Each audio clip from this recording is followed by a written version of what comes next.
আসসালামু আলাইকুম সুপ্রিয় দর্শক, আপনারা দেখতে পাচ্ছেন আমি এক অপূর্ব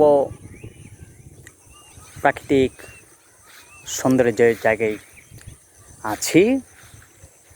এখানে ঘোরাফেরা করছি।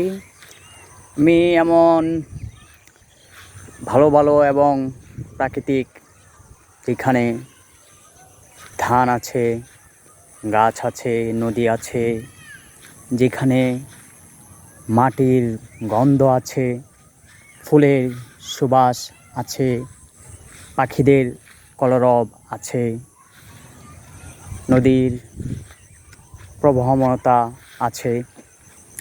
এমন ভালো ভালো এবং চমৎকার জায়গায় ঘুরে বেড়াতে পছন্দ করি।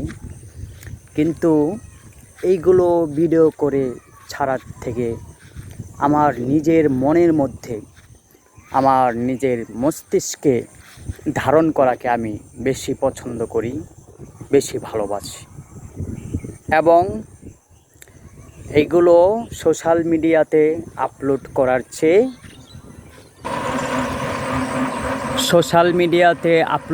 করার চেয়ে আমি এগুলো সাহিত্যের মাধ্যমে, কবিতার মাধ্যমে, ছন্দের মাধ্যমে প্রকাশ করতে বেশি স্বাচ্ছন্দ্য বোধ করি, বেশি আনন্দিত হই, বেশি ভালোবাসি। তাই আমার এইসব ভিডিও খুবই কম দেওয়া হয় না বললেই চলে। কিন্তু জায়গাটা ভালো, খুবই দুর্ঘটনাবশত একটা ভিডিও করে ফেললাম।